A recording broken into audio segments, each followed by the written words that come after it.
Labas. Su tavimi sveikinasi Tolerantiškų jaunimo asociacijos savanorių komandos tinklalaidė Iš spintos. Šiandien pristatome savo trumpą epizodų seriją skirtą Vilniaus moksleiviams. Bendradarbiaudami su Vilniaus miesto savivaldybe, norėjome pasinaudoti progą ir užmegzti glaudesnį ryšį su mokyklomis Vilniaus mieste. Nuolat girdime kalbant apie moksleivius ir moksleiviams, bet kaip dažnai girdime pačių moksleivių balsą, jų patirtis ir pasiūlymus. Pirmajame epizode kartu su Augustina, Greta ir Mante kalbėjomės apie Vote 16 kampanijos svarbą jaunimui ir jos galimybės tapti pilietinio švietimo įrankiu. Enjoy! Tai Mante Balnaitytė, Vilniaus liberalus jaunimas, Vilniaus Žirmūnų gimnazija. Aš esu Greta Pinelytė iš Vilniaus Vytauto Didžiojo gimnazijos ir Valėtoje esu politinio reikalų koordinatorė. Aš esu Augustina Leknaitė iš Vilniaus Mykolo Biržiškos gimnazijos ir LJ Vilniaus skyriuje esu pirmininkė ir taip pat esu ir biure. Sveiki. Gal galėtumėt šiek tiek pasidalinti savo nuomonę ir idėjomis dėl Vote 16 projekto. Kalbant apskritai, tai yra šalių, tokių kaip Austrija, kurios jau ganėtinai seniai turi šitą įstatymą ir yra taip pat nemažai kalbama Europos parlamente ir Europos moksleivių organizacijose apie tai, kad apskritai turėtų būti daugiau galimybių jaunimui balsuoti tiek nacionalinėse, tiek Europos parlamento rinkimus. Lietuvoje kol kas mes esame ties savivaldybėmis. Gal šiek tiek galėtumėte pasidalinti tuo, kodėl jaunimui tai svarbu? Gerai, aš galiu pasakyti savo nuomonę. Tai aš manau, kad kadangi Lietuvos liberalus jaunimas vis tiek prisidėjo pakankamai daug prie Vote 16 apskritai įgalinimo, dar nėra įgalintas, tačiau viso prisidėjimo. Ir aš pati asmeniškai žiūrėjau tai iš pradžių skeptiškai, tačiau aš manau, tai yra apskritai pirma ta reakcija turbūt daugumos ir kai tu išklausai visus argumentus ir pats supranti visus tos pliusus, tai aš manau, aš visiškai pilnai tam pritariu. Tai va, čia būtų mano nuomonė.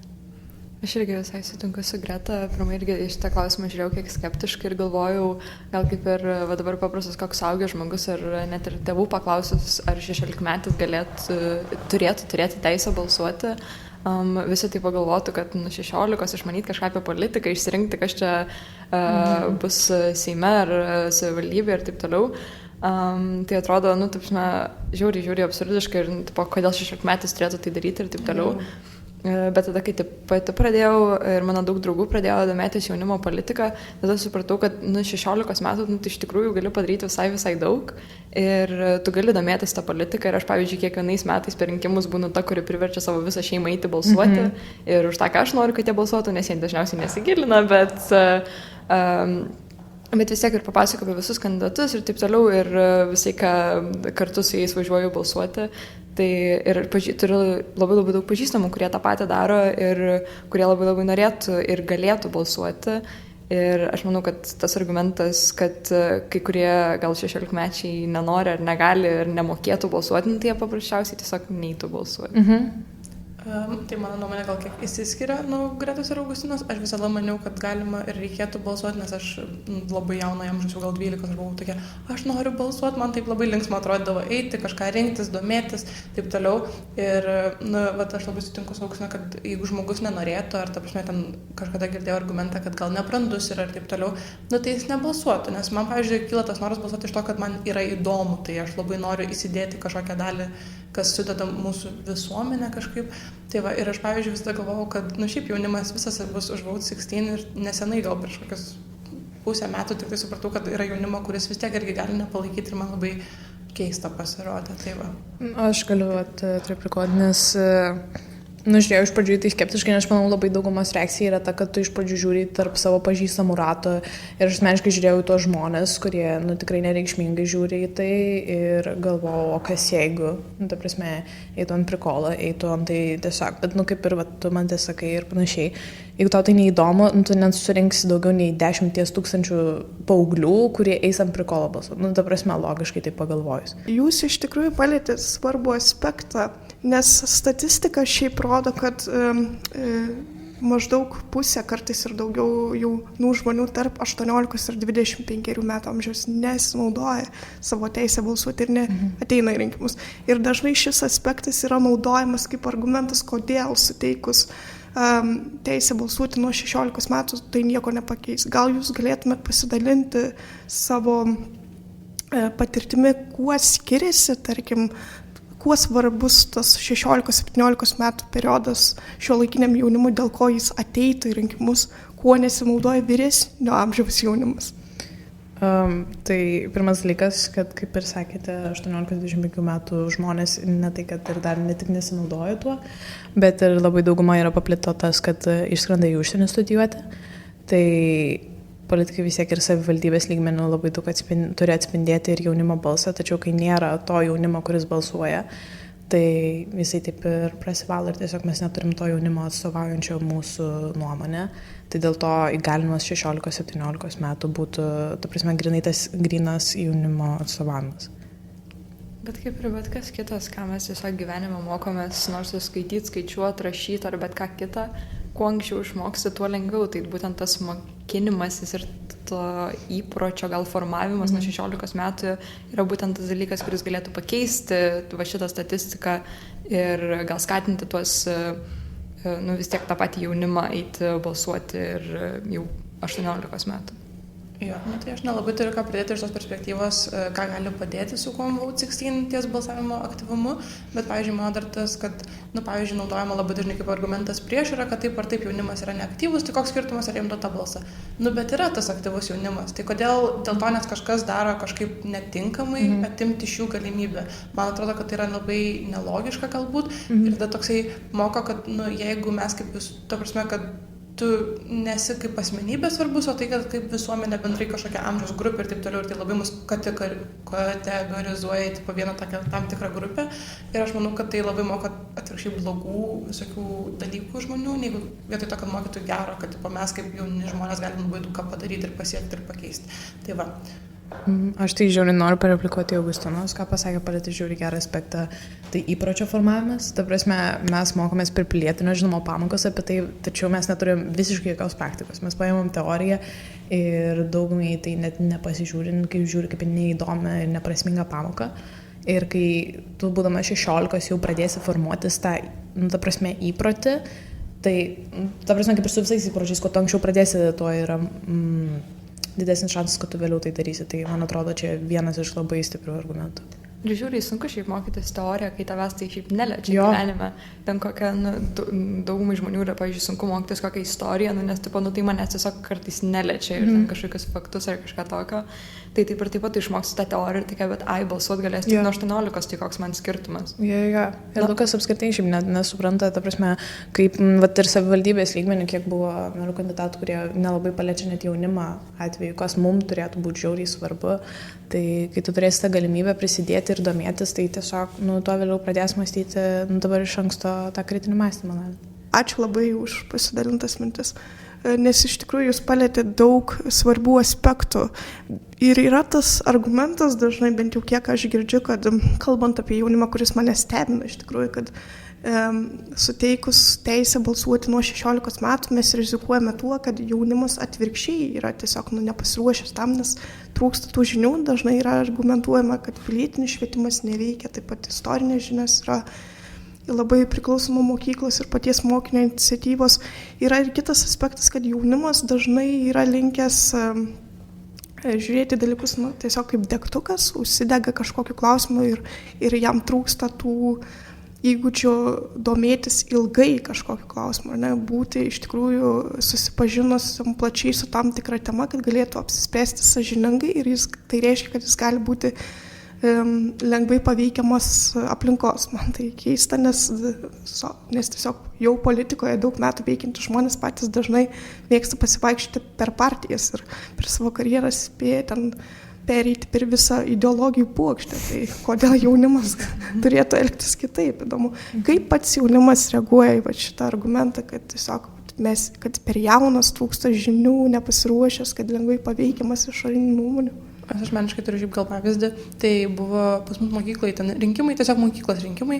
Ir vat, kai buvau jaunesnė, pirmoji klasė, tai kiek man buvo 14 metų, tada man atrodo žiauriai nerimta. Ta prasme, mes balsavom už žmogų, kuris vaikščio su šortai žiemą, mums buvo čia žiauriai juokinga, mes tokie, haha, juokinga, tai mes balsuojam už jį.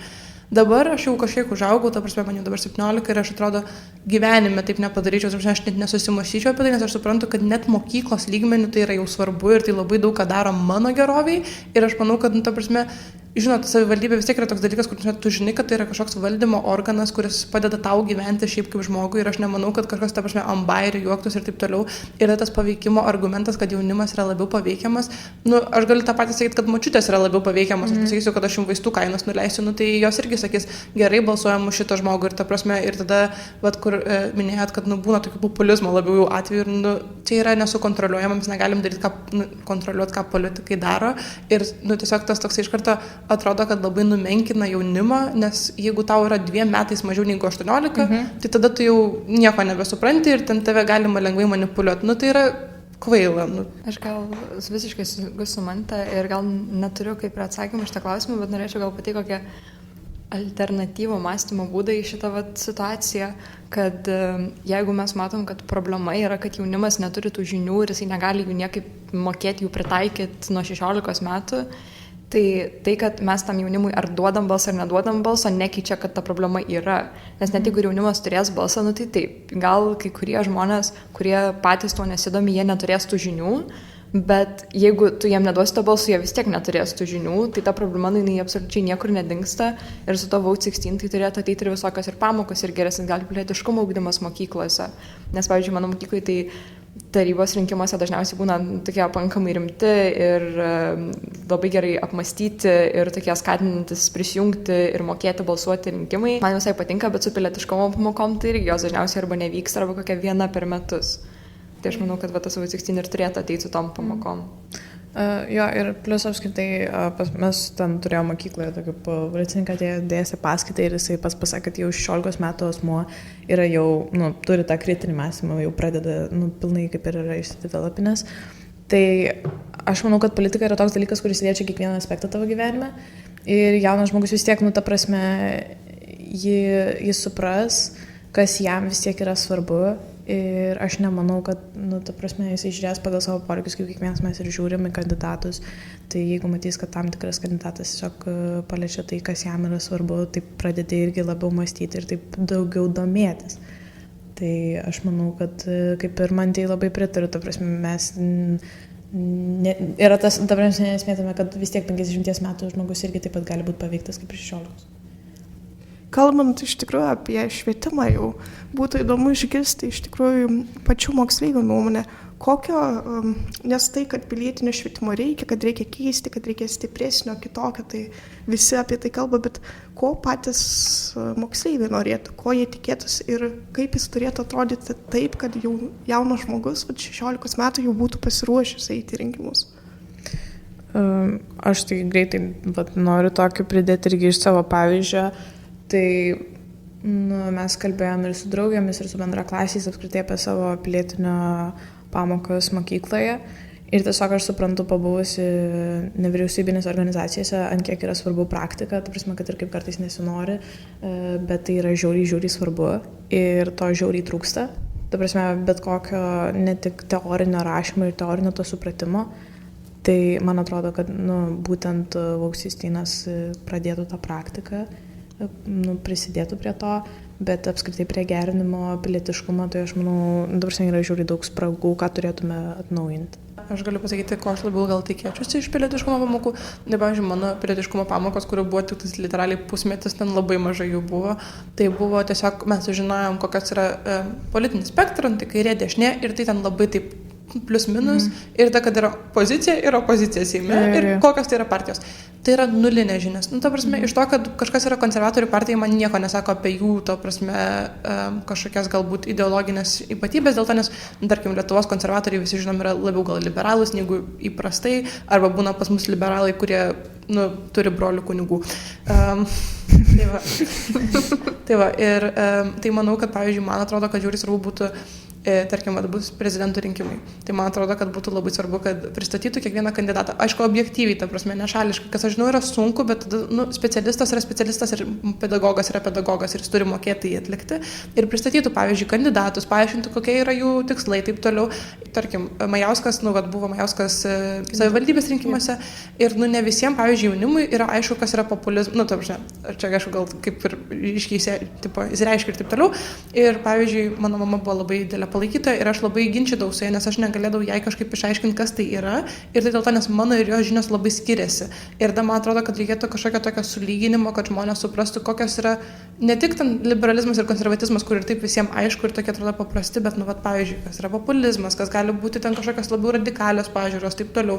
Ir tada jau pristatyti tada tos kandidatus. Tai aš manau, ta prasme, irgi žinai, nuo mokyklos priklauso, nes, pas mane, bet kad ir šiandien mes pristatėm ir populizmo pačią idėją, kas tai yra. Tačiau, kaip čia paaiškinti, tai yra labai teorinis toks neįdomus sausas dalykas, kas niekam, ta prasme, nėra tai įdomu ir aš būtent, kaip sakau, irgi, minėdama praktiką, man atrodo, kad politikai žaidžia tokią didelę rolę tavo gyvenime, tai mes turim daugiau skirtam dėmesio, kartais net, kaip ir tu minėjai, į prezidento rinkimus, atkreipti į dabar, kas vyksta, su tuo nežiūrėti, kad buvo ten 18-17 amžiai, kas prasidėjo. Labai to pritariu dėl to, kad reikėtų pritaikyti ir dabartiniam gyvenimui, kad žmogus realiai pradėtų mąstyti, kaip tai veikia tavo kiekvienoje dienoje. Ir taip pat, dar norėčiau pridėti, pilietiškumas yra pradėtas ugdyti labai vėlai, ta prasme, žiauriai. Tai kai jau žmonėm yra 14-15 metų, tai čia yra labai, ta prasme, labai sunku įteikti kažkokias idėjas, taip toliau, nes tai kyla iš šeimos. Ir man atrodo, pavyzdžiui, tai pilietiškumas turėtų būti ugdomas daug jaunesniam amžiui žmogui, kad jis galėtų pats susidaryti savo nuomonę. Taip, ten tas 10-metis, 11-metis, gal jis vaikas, iki galo ne viską supras, bet jisai bent jau turės kažkokias žinias ir galės labiau savo nuomonę formuoti, negu tiesiog, kad pratęsti tą, ką jų tėvai mąstė. Mano nuomonė. Jo, ir apskritai, ta prasme, dėl to daug kas žiūri į pilietiškumą kaip ir netokią svarbią pamoką, kas iš tikrųjų, ta prasme, yra taip svarbu ir aš pati suprantu, kad turbūt jeigu ne jaunimo organizacijos, jeigu tik turėčiau pilietiškumo pamokas, man turbūt visiškai politika nebūtų įdomu. Čia jūs taip pat palėtėte tą klausimą dėl jaunimo organizacijų. Iš dalies, bent jau dalį jaunimo, tai kažkiek kompensuoja pilietinio švietimo klausimus arba net istorijos žinias.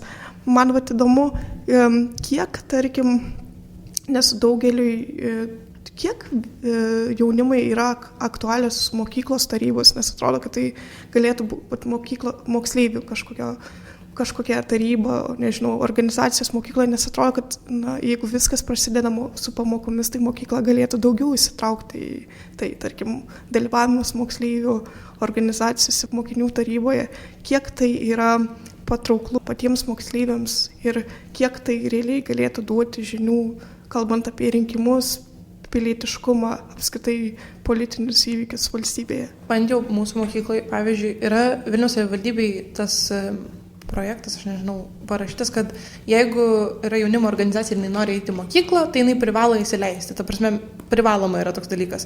Ir, pavyzdžiui, mūsų mokykla, mes turim tokią poziciją, kad galėtų nekramtyti šokoladą.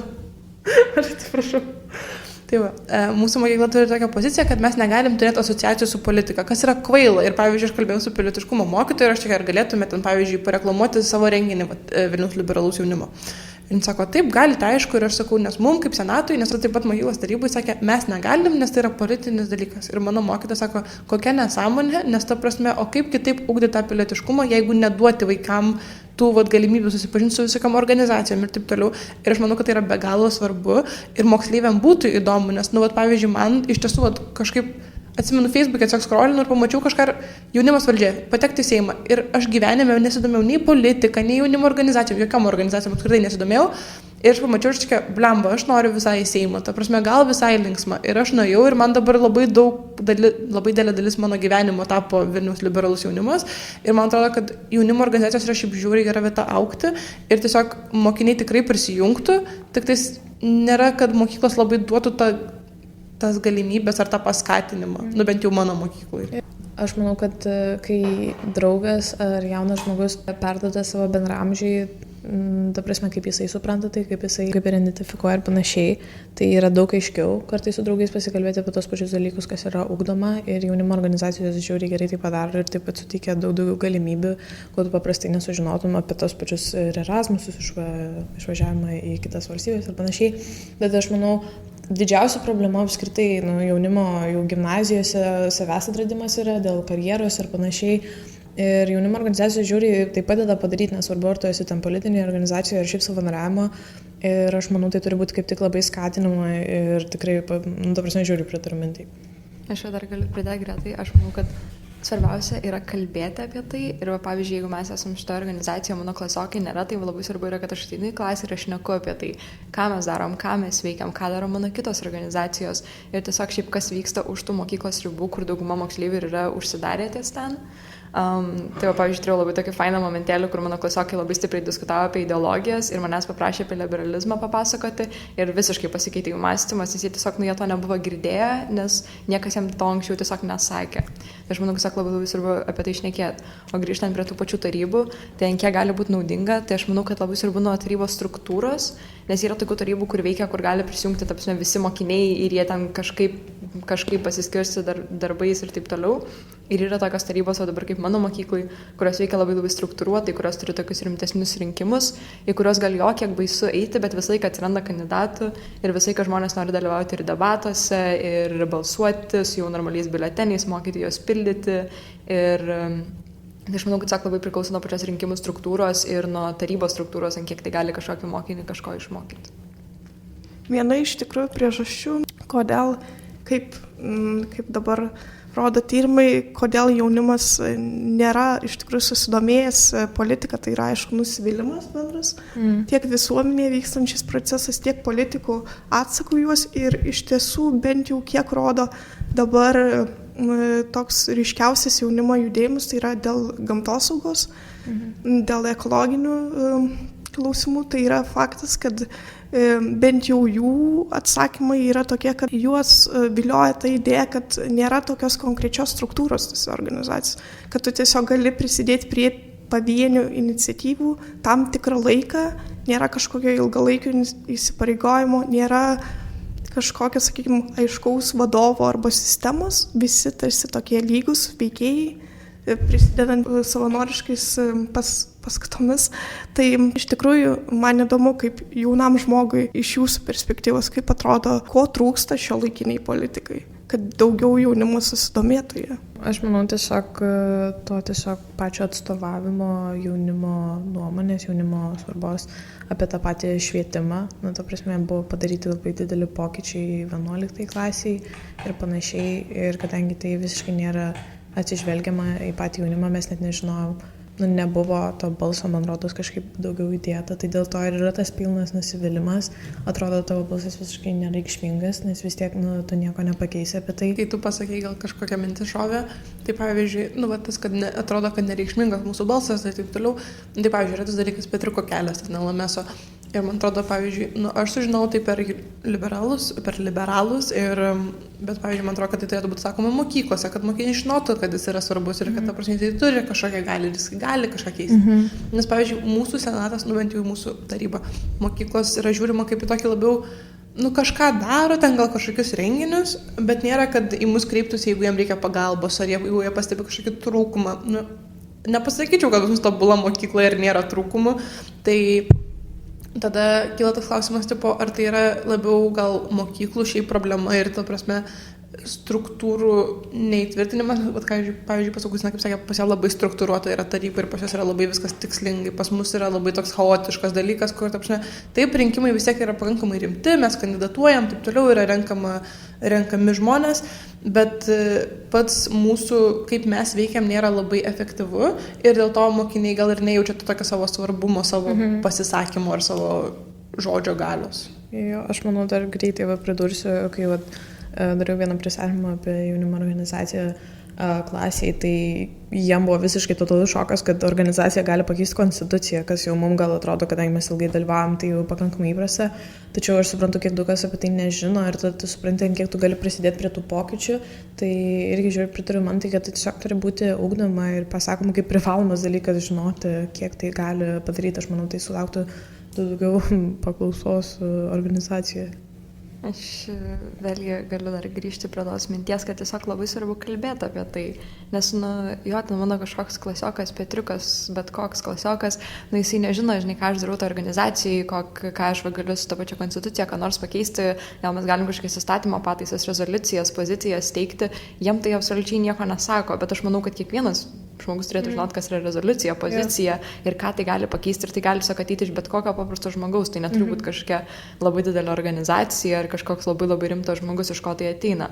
Ir taip pat dar grįžtant prie tavo pradinės minties, kad ko trūksta tai politikai, tai kad visi kalba apie tas pensijas, visokias maisto kainas ir taip toliau, kažkokiam 14-mečiui ar 16-mečiui, tai nėra aktualu, o viską, ką pavyzdžiui, kažkokie seni žmonės nusprendžia apie tai, kaip mes turėtume mokytis mokyklai ir absoliučiai nėra klausimo, ko mums reikia, kaip mes galime mokytis, kokia sistema mums būtų efektyvi pasiekti tos pačius gerus rezultatus. Apie tai absoliučiai niekas nei klausia, nei girdi, jeigu kažkas bando tai pasakyti. Ir mes žiniasklaidoje realiai vien tik tai girdime, kaip skundžiasi, koks jaunimas pasiekia blogus rezultatus, ten VBA ir panašiai.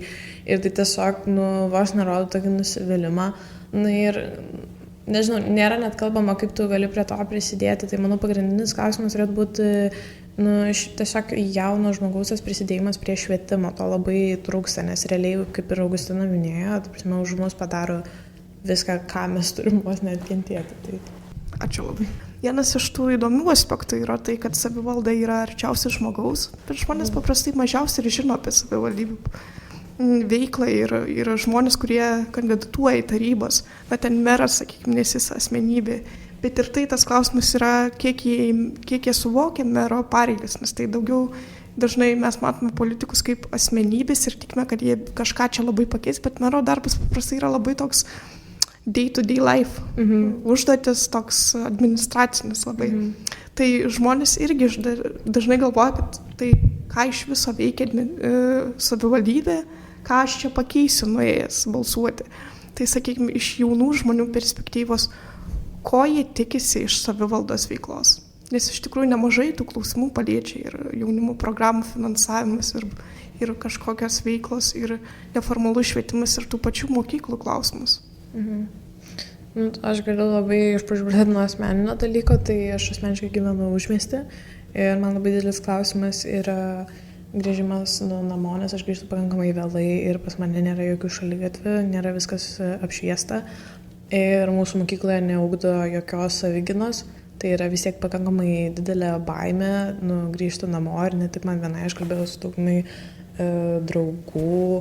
draugių daugiau irgi, kaip gali jaustis nesaugiai grįždamas namo, net nepriklausant kartais nuo kur tu gyveni, tai vienas iš man asmeniškai, pagrindinių dalykų, kur aš norėčiau irgi prisidėti prie to pokyčio savivaldybei, ką gali savivaldybė irgi padaryti, gerinti tą apskritai saugumo jausmą pačiam mieste.